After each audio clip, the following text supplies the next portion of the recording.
Welcome to Going Beyond, and thank you so much for joining us. We're joined here in the studio by a most delightful person, Sakthi Dharani. Once upon a time, she wanted to be an accountant and then decided that no, this was not for her. And so walked into the kitchen, put on her apron, and became a pastry chef.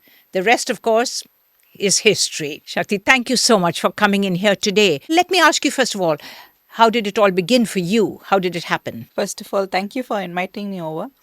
And for me, I'm actually a very creative person, I would say. I can say. I wanted to become an accountant because my father is a chartered accountant. And of course, I also liked numbers. I also liked working with finance and business accounts, everything. But over the lane, my creativity got stopped. I used to sketch very well. And somehow I wanted to put use of all this creativity into something, and I started cooking. Becoming pastry chef was not in the game at all. Really? I don't know to bake a cake. I didn't know to bake a cake. I made failure cakes. I added more salt to the cake. I made a lot of mistakes in the initial days. One day, my brother wanted a cake for his friend. I told her I'll bake a cake. And that's how it all started. It came out well. A lot of my friends started asking for cakes. And eventually, I also had a lot of ideas. So I'm a person who takes everything seriously a bit. And tea time is also very. I don't drink coffee or tea much, but I like the accompaniments to coffee and tea. And when I search the market for tea cakes, I really find tea cakes only in bakeries and not from bakers. So that's how I thought I want to make tea cakes. Right. We started off with tea cakes only. Okay. So you have actually a cloud kitchen, Yes. right? Why did you want to start it like that and not have an actual counter where you sell your stuff and, I would definitely love to, but it all comes down to the costing. So I started out with a home kitchen and then moved to another kitchen. So what happens is there will be a lot of wastage when we start as a counter because we have to keep the cakes outside, and once it's not sold, then we have to either throw it out or no, give it to someone else. Right. You started your business as it is today in 21. Am I right? Yes, 21. Right. So what progress have you made? It seems to be quite spectacular from what I read in the papers. Yes, we make progress almost every 6 months once at least. We initially we had a very small space. We had only 3 items on the menu, and now we have almost over 20 items on the menu, and the growth is also very nice, both financially and even we have a lot of people we work with, and we can say we moved from tea cakes to cakes and cakes to entremets now. Right. But you're the lead baker. Yes. Right. So who taught you how to bake? So, learning is like an everyday process for me. I purposely didn't go for any full course because there are specific items I wanted to learn. And I chose mentors who teach only them. So, I went to an online class with Chef Karthika, and I went to a consultation course at Miam in Delhi. There I learned almost everything, and including the kitchen setup, and they were very kind to teach me everything. Right. How many people do you have working for you, Shakti? We have totally 11. How many bakers is it? So bakers around 8 and 3 front staff. So are the bakers all highly qualified and highly experienced people? How does it work? No, I sometimes don't believe in that. Really? Because I have people who have come in as dishwashers, and they have grown up to baking cakes and making entremets too. You have some very interesting titles. I mean, you have this cake One Day in Bangkok, Yes. which I absolutely adore. It's a wonderful cake. How do you come across all these lovely names? Very interesting. The credit goes to my media manager actually. He keeps all the names. We actually select names through. We don't want to be boring. That you can see with the menu itself. But this One Day in Bangkok was like spot on name. And the name itself caught us a lot of customers. And because it is just right out of from Bangkok. Yes, in fact, if you have been in Bangkok, they do have their sticky rice and mango, which is such a Yes. special dish of theirs. Yours is that's very related to it, isn't it? Yes, we were very cautious that we shouldn't be putting rice into it and making like a just one day in Bangkok, but we wanted to impart the same flavors to it. So we did a lot of trials. I would say any product that comes out of comes on the website has gone through a months of trials, and after being taste tested by a lot of people, we have specific team to taste test everything, and they all come back with proper feedback. It's not like sugarcoating feedback, and we take in all the feedback, finish it, and finally I think it all comes around, and one day it feels like it's ready for the website and sales. Right. Would you think that your success is almost entirely, apart from yourself, is almost entirely due to the kind of people that you have working for you? 100%. 100%. I cannot churn 100 dabbas a day. So we call it as dabbas. So the category itself is called as dabbas, and we almost stock up on all the dabbas. Even if one day we don't have one particular dabba, we have a lot of requests for such dabbas. So our team produces almost 100 dabbas every day, and they get sold out in a day or two. So I cannot do it myself, and I have these people who work tirelessly, and because it's all involved in passion, I like to keep my work environment very lively, happy, and I don't boss around. I would say I'm not that type of a boss, but I get bored if I'm standing around and just looking at things. So I also get in and bake a bit. I help them too, and even if there is a last minute order with such big numbers, my team is not tired. That's right. So how many specials would you do in a day? Is it about 100 or less, more? We do a lot of item. Whatever is there is whatever is going less in stock, we definitely do it. All the stocks last about 2 to 3 days. You have another interesting name, Summertime Flirt. Is that Yes. right? What is that? Have you Shakti? tried? No, I haven't. I've only tried the Bangkok one. Okay. How is Summertime that? flirt is also, so mangoes are related to summer.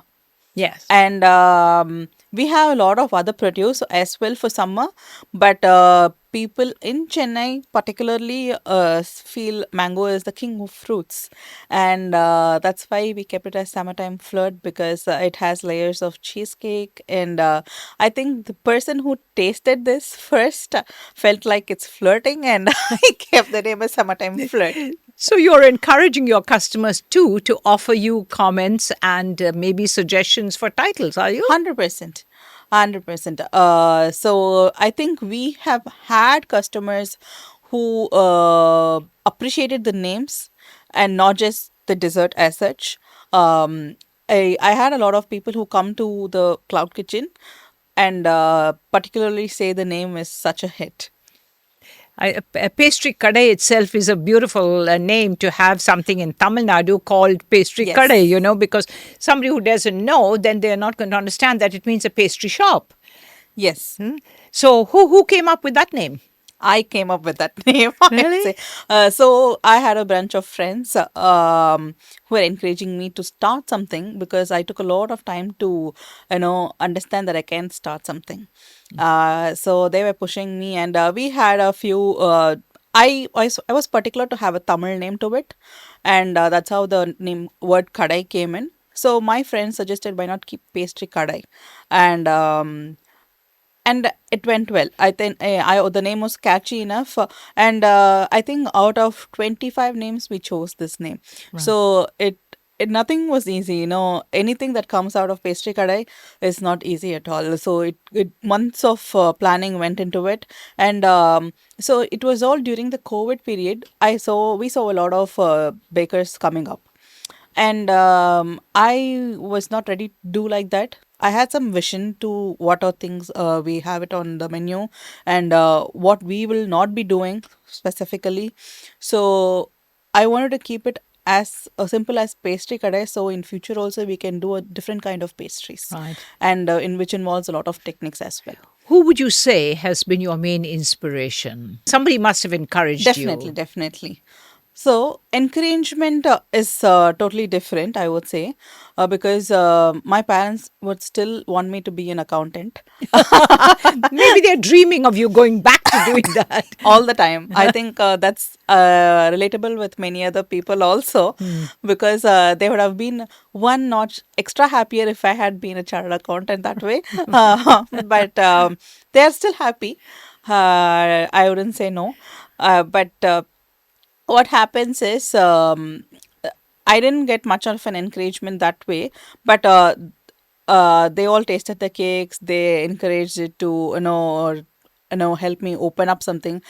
My husband specifically was not sure. He's not a Instagram person or something, so he was not sure as to how to make a living out of this.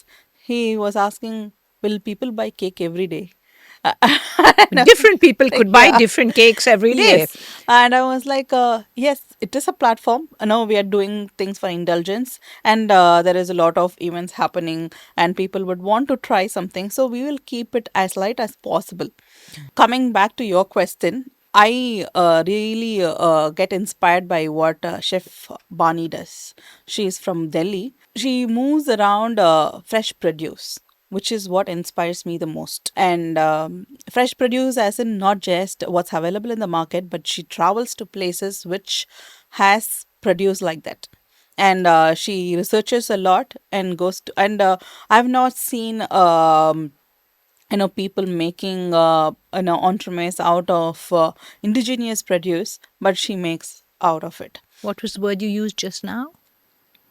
Indigenous No, before that. entremets. What does that mean? Entremets is generally cakes are made with layers. Yes. So 2-3 layers, we just frost it and give it like a cake. But with entremets, we put everything into a mold. So a lot of textures, and we can play with textures. There is a crunch layer, there is a fruit compote layer. We can pack a lot of flavors into an entremet, and it has different layers, not just cake. And it gives you a mouthful of like it's It's a delicious. yes, It's just delicious. it's it's like a celebration inside your mouth. Yeah. Surely your friends should understand that the fact that you have been three-quarter trained as an accountant is of great advantage to you here in this business, is it not? Yes, it is. So one of my mentor, I would say, so I when I was talking about being an accountant and getting into this, he told me clearly that either you should be an accountant or you should be a pastry chef, not both. Or you can't do both. Thing is, if I'm a pastry chef, I'm very passionate, and we are slightly generous. We add more toppings or something. If I become an accountant that way, I would reduce the number of toppings. So we cannot be both that way. So I have a separate accountant now. I don't do the accounts part now. Right. But do you find yourself with so much on your hands? Are you in your bakery every single day, Shakti? I definitely go to my bakery every single day. Not if I'm going outside also, taking a day off, I feel very guilty. I don't know why, but I somehow come back to the bakery at least when they close down, and I like to meet my people every day. Right. Looking forward, where do you see yourself a couple of years from today? I mean, do you plan to expand? Yes, of course. And how much can you expand? First, we wanted to move our central kitchen into a bigger space and have more savories also. So, savories has been in our thoughts for more than 2 years now, and we have all the menu planned. We have everything structured. We have even taken photo shoots, but we have not. We don't have the bandwidth to do it here in this kitchen because it's quite small. We have a lot of packaging space also, but so we wanted to move it to a bigger central kitchen, and from there we wanted to move to that part of the city. To another area Yes. of Chennai No, itself. yes, towards Alvapet, Thiruvanmiyur, that side. Right. Tell me one thing. We have a lot of diabetes in our city. I don't know that I've seen anything that was sugar-free on your menu. Is there or not? No, there is nothing like sugar-free menu with us, but we are working on it. We wanted to bring in more vegan stuff also, and sugar free. And coming back to the word sugar free, we will anyway be adding either dates, sugar it with dates, or Okay. jaggery, or any other alternate for sugar. So it all comes down to the same calories as such, but we can call it sugar free because there is a lot of demand for sugar free desserts, and we have a lot of customers asking for sugar free Right. desserts. But it's sure on the pipeline. Right. Do you ever dream of actually having your own cafe as such? Is that something you'd like to be looking at Yes. eventually? Yes, we wanted to be more organic type of a cafe and not like a fancy cafe. I want my cafe with a glass light of how the kitchen functions. So I want people to see how the kitchen rolls, and how their orders are prepared. I've seen a lot of such things in fast food centers, but not in a pastry, in a pastry shop. But I want my kitchen to be a bigger part of the cafe, and we can have a few seaters for people to come in and enjoy. Right. So, do you think that the idea of the cloud kitchen is a good one? It's fairly new concept, isn't it? It is. Now a lot of people have cloud kitchens. Honestly speaking, financially, a cafe would earn better. And people think cloud kitchen earns better, but cafe model works much better. But it's a lot of work, isn't it? It is a lot of work, but it also pays you well. Right. But I would have thought that there's more work for you in a cloud kitchen. It is. It is more work for us in the cloud kitchen also, because a lot of packaging we have to source, and we have to store them. Whereas in a cafe model, there is no such packaging. Just the carry bags are more than enough. For us, we have same size of the kitchen. The warehouse is same size of the kitchen, so we have a stock of almost all the packaging, and we have to ensure all the packaging reaches the customer in proper condition, and all we have to coordinate with the delivery guys, and sometimes if there is rain, it's going to be a wreck on us. It's going to stop our production. It's going to lead to a lot of delays. There is a lot of issues with cloud bakery as such. Right. I've been to your bakery just once and I was delighted. But what I found, and this is not meant as a criticism or anything like that, that there wasn't anything actually there for me to choose from to buy. Yes, that is. We have kept it purposely like that, Really? because whenever someone comes, we give them the menu for them to choose. So we don't keep anything on the display right now, because it this is just called as a cloud kitchen. And if we had a small cafe model, we'll definitely keep a few items on the display, and all the things are meant to bake to order. So we don't have anything ready made for us to show you that this is how it looks. But don't you think that that's cutting back on your business really, because there isn't anything for me to actually see and buy? Yeah, that is why I say cafe model is much brilliant. Oh, great. What about all the ingredients that you need? Can you get everything that you need over here in Chennai? Not everything. Almost around 70 to 70% of the ingredients comes from Chennai, but major ingredients like chocolate and flour, everything comes out of Chennai only. Most of chocolates are imported, and we use flour also that is imported, and we don't no slick back to any produce. So our mangoes are also coming from different parts of India. During the first half of the season, it comes from Chennai only, and when the season is strong in Chennai, we use very good. We have good suppliers who give us nice mangoes, and when the season ends, it comes from Rajasthan. But that means, are you saying that you can get mangoes any time of the year in India from some other part of the country? No, I don't Oh, believe in okay. that. I really believe in seasonal produce, and that's what makes it the hit. So I'll be crying then when when there's no We do one day in freeze our Bangkok. mangoes. We do freeze our mangoes because we have a catering menu as well. So in the catering menu, there are small bits of items, like we call it as varins, and we make small tea cakes for catering menu, and in that we do add mango compote. And so all the scraps of this one day in Bangkok and summertime flood, we freeze it. So it helps us to make all the compost throughout the year. Okay. I think your boxes are a great idea, Shakti, because really, I have your box, it's empty, it's in my fridge, and it keeps my chocolates. So that's such a great idea. How did you hit upon that? That was the idea from day one. We wanted to make boxes that are reusable. Even the hardboard boxes, which is pretty expensive, we went for it because people can use it in reuse it further.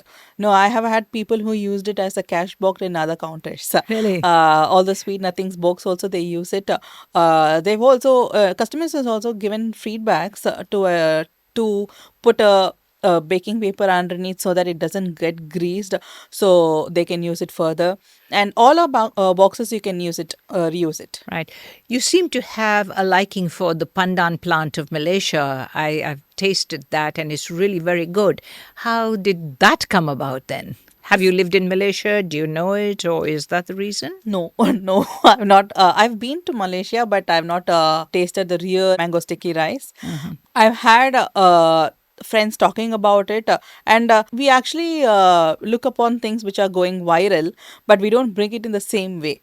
So we wanted to we were searching for pandan flavors, and we stumbled upon the supplier who can give us pandan leaves as such. So if you see our Bangkok or anything which is flavored in pandan is not in green color. So we just infuse the leaves in the we just flavor it to bring the pandan flavor, then not put the extract of it. Right. You just seem so fascinating and so interested in what you are doing. So how often do you change your menu? How often do you actually increase it, decrease it? We change it 2 months once.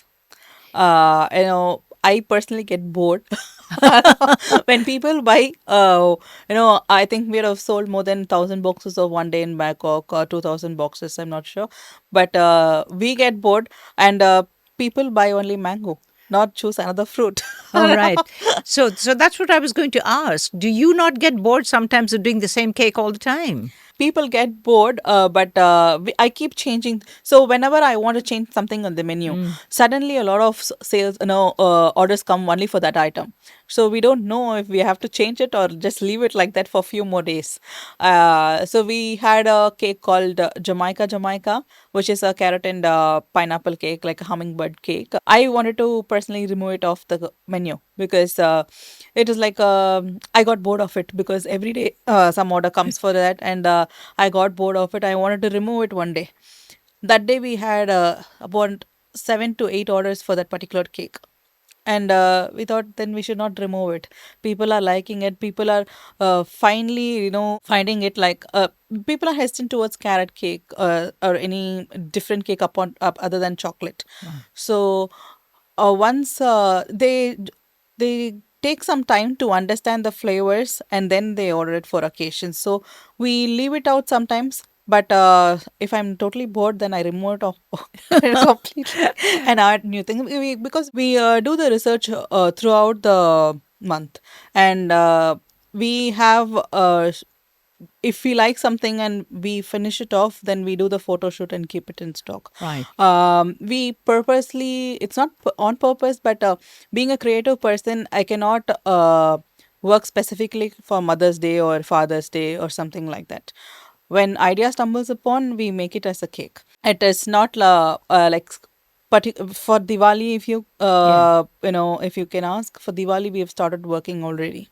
Because that's a long way off. That's how creativity works, I feel. I don't want to push it towards the end.